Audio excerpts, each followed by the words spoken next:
welcome back to the Citytilidie. We're all staying safe and well. And player ratings: City 2, Brighton 2, 15th of March 2025, match day 29. So yes, not much use to us if Newcastle win their game and they go above us, so that will stick us back into 6th spot. But we'll not worry about that. We've got a couple of weeks to think about that. I've got an FA Cup game and then we're at home to Leicester, so we'll worry about that then. But this is player ratings. I've got to have a look at today's game.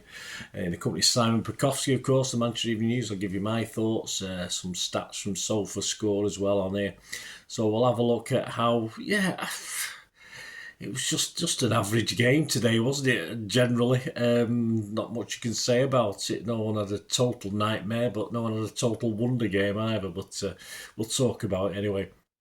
Just a moment though, guys. Lots of new subscribers, so just a quick word for the podcast to do, if you don't know about that, with big City fan Mike Long.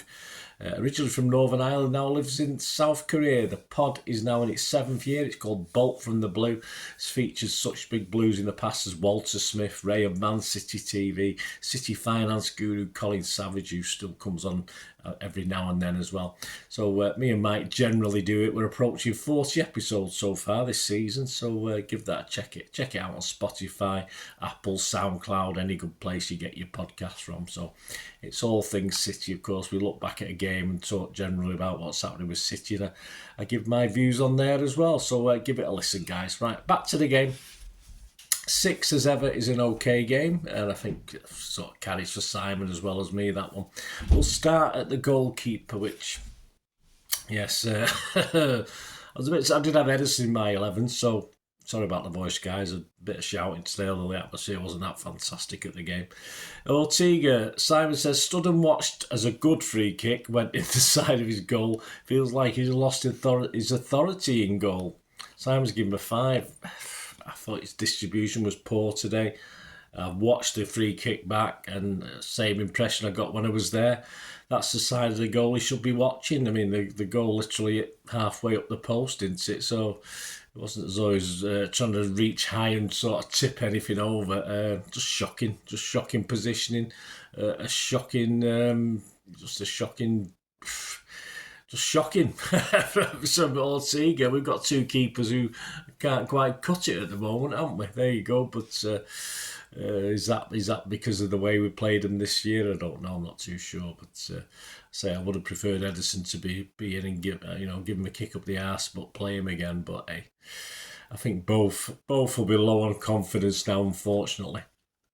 So I give him a 5. Simon give him a 5. On to Lewis. Put under heavy pressure, said Simon early on, and dealt with it pretty well, stepping up when he could to help the midfield.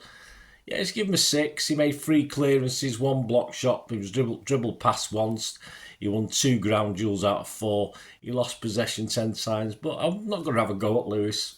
We know his weaknesses, and they showed on occasion, but I thought he had a fair effort. He's always going to get caught at the back. He's not a right back, is he? And that's, of course, I think Marmouche was covering a little bit from as well, but he was allowed to push up a bit more. But yeah, not good, but not bad either. I just thought, I'm not going to have. We know Lewis. It's not as though it's any surprise. So I'll give him a 6, like Simon's give him a 6 as well.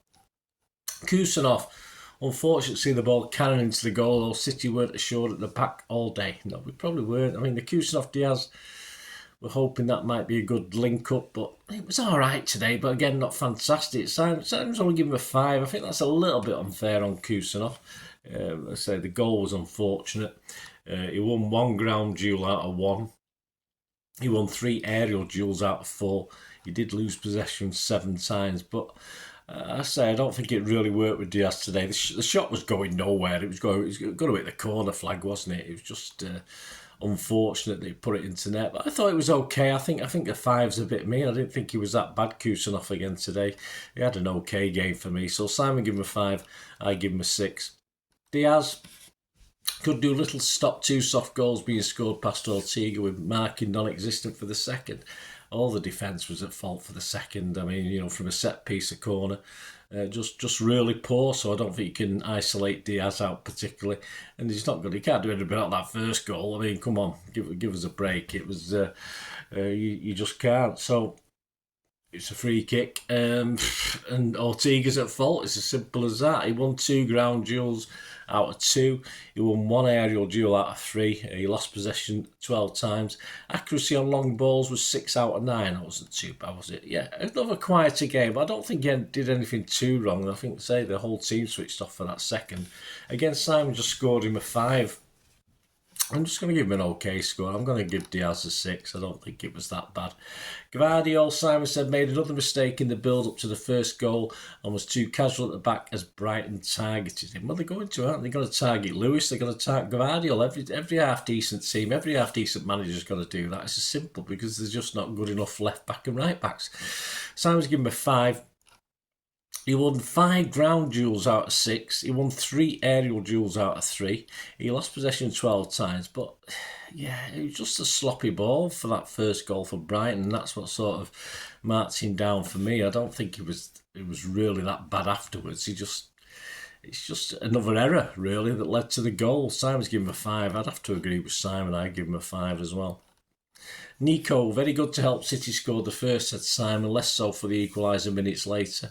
Risky to talk back to the referee on a yellow. I didn't see that, but obviously it's just stupid if he did that.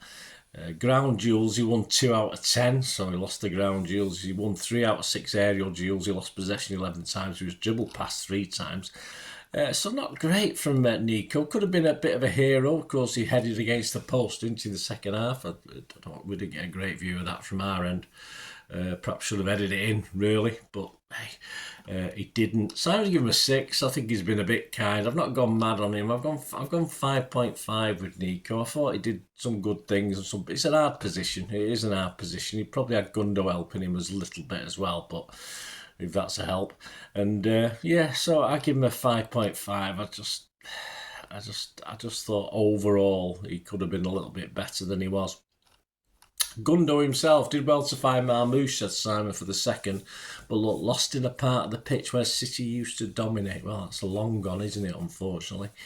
Just noticed about Gundo, he made 4 key passes, he was accurate on 3 of his 4 crosses, and he made 2 accurate out of 3 long balls and created 1 big chance. I'd love to say he's back, but I thought in this double pivot with Nico, I thought he was probably okay. He looked a bit more like his old self, but not fantastic.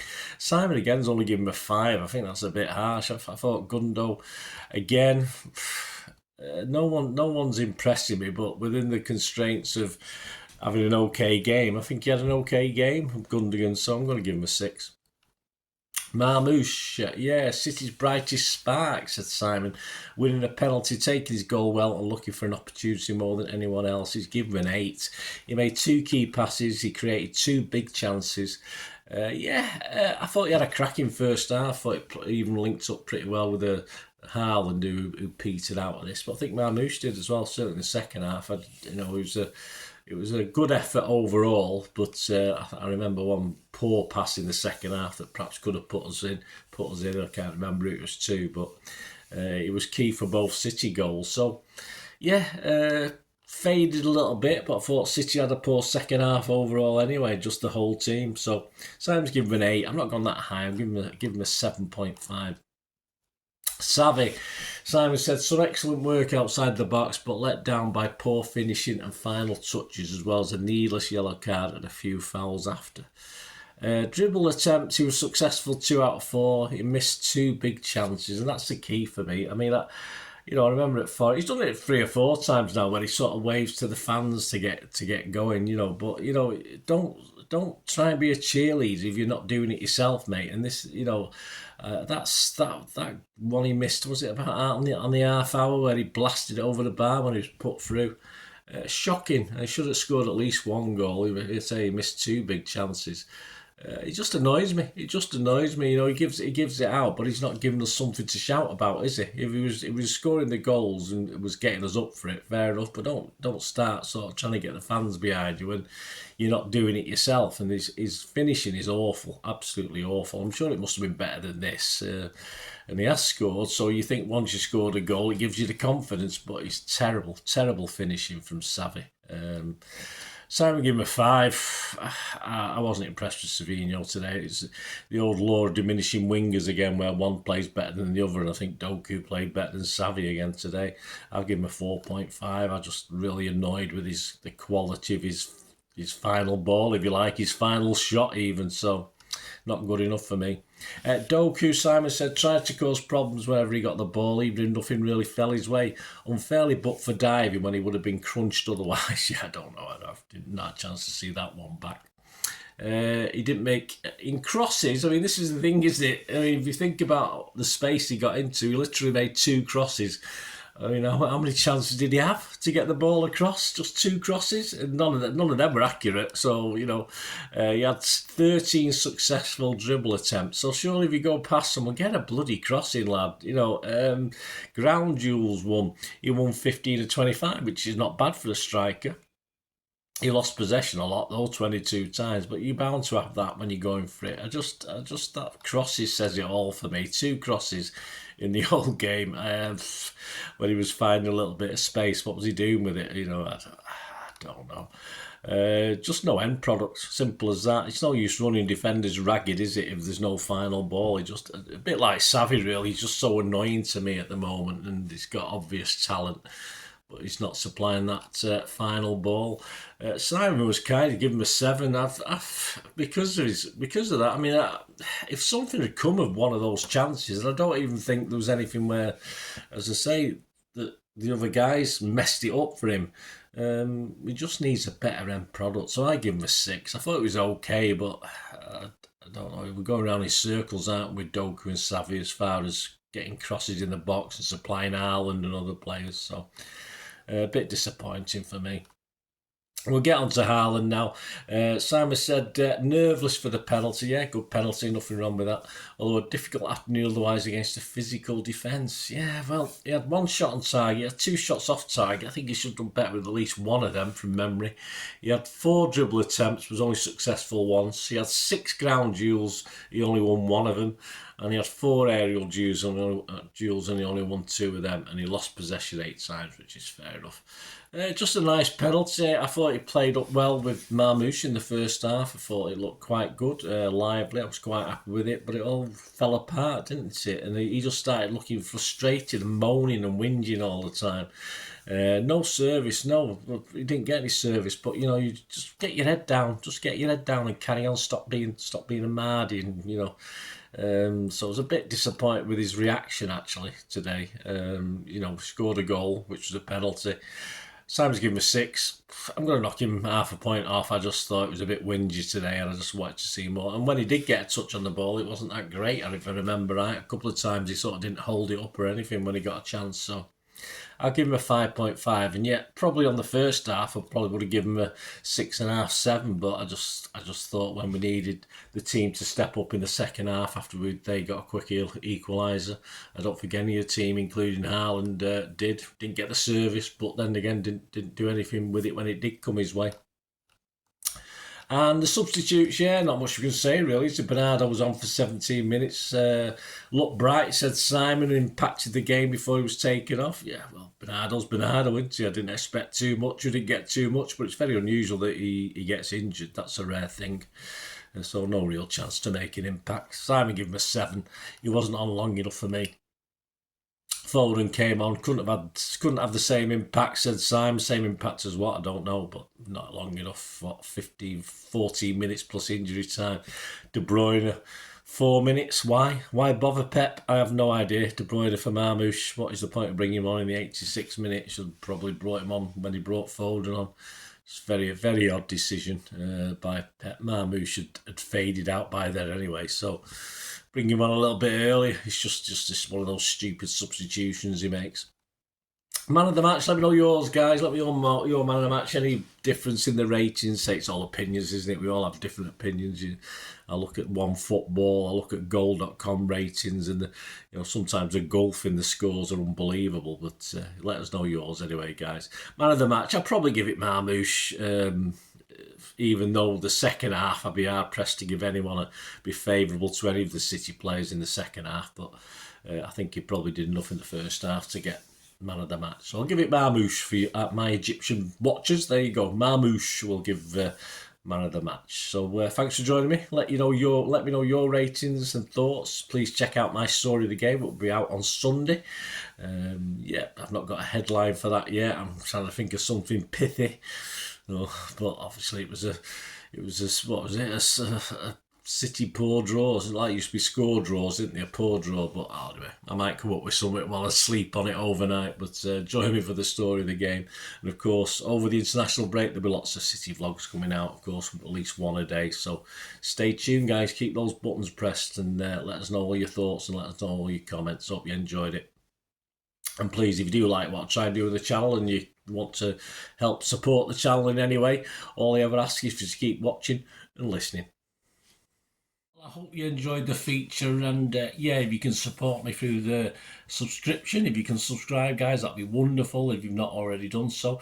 We do actually have memberships at the moment, just 99p a month, so you get access to all my City stuff, including all the history vlogs, dozens and dozens not been published yet that you get immediate access to, and every time I do a edit and do a vlog, you get immediate access to it as well. So you can have a copy of scripts as well if you want any hard copy of the sort of things I do on matches and teams and managers and players, etc, etc. So if you can join the membership, that'd be wonderful. We do fine. And yeah, if you want to support the channel just by watching the ads, that helps. Watch the ads, let them play through while you just have to check your phone or something, let it play out. And of course, if you follow any of the links, that always works as well. You follow a link to one of the ads and you fancy something. I've done it myself. I've followed a link and actually purchased something from another organisation. But it can happen. It can happen. Not all ads are stuff you're not interested in. And of course, if you can give us a like, guys, that would be absolutely fantastic. All likes are much appreciated. Anyway, thanks for watching. Until the next time, of course, I only ever ask one thing, don't I? Please, I ask you all to stay safe, especially you Blues. Until the next time, come on, City. Bye for now.